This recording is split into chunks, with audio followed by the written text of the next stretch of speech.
ఇక రెండో విడత ఎన్నికల ప్రచారానికి సిద్ధమయ్యారు టీఆర్ఎస్ అధినేత కేసీఆర్. 29 నుంచి 4వ తేదీ వరకు వరుస బహిరంగ సభల్లో పాల్గొనున్నారు.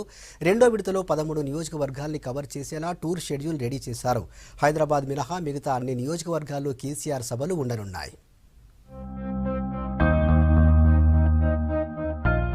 లోక్సభ ఎన్నికల రెండో విడత ప్రచారానికి రెడీ అయ్యారు ముఖ్యమంత్రి కేసీఆర్. ఈ నెల 29 నుంచి మరోసారి ప్రజల్లోకి వెళ్లనున్నారు.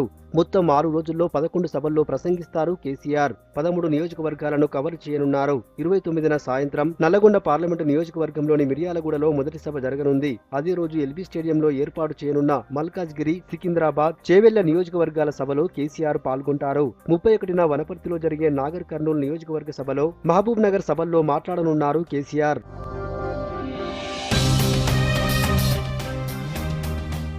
ఏప్రిల్ 1న రామగుండంలో ఏర్పాటు చేయనున్న పెద్దపల్లి పార్లమెంటు నియోజకవర్గ సభలో ప్రసంగిస్తారు సీఎం. ఏప్రిల్ 2న వరంగల్, భువనగిరిలో జరిగే సభల్లో పాల్గొంటారు. 3న జహీరాబాద్ పార్లమెంటు సభ ఆందోళనలో, మెదక్ నియోజకవర్గ సభ నర్సాపూర్లో ఏర్పాటు చేశారు. ఏప్రిల్ 4న మహబూబాబాద్, ఖమ్మం ప్రచార సభల్లో పాల్గొంటారు సీఎం కేసీఆర్.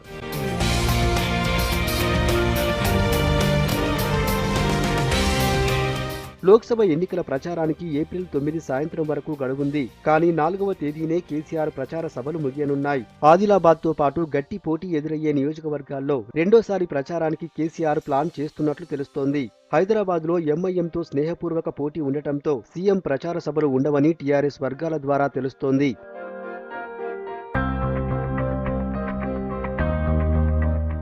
ఇక కొత్తగూడెం నియోజకవర్గంలో అభివృద్ధి కార్యక్రమాలు అమలు చేయటం తన బాధ్యతని భరోసా ఇచ్చారు సీఎం కేసీఆర్. నిన్న ప్రగతి భవన్లో కేసీఆర్ను కలిశారు కొత్తగూడెం ఎమ్మెల్యే వనమా వెంకటేశ్వరరావు.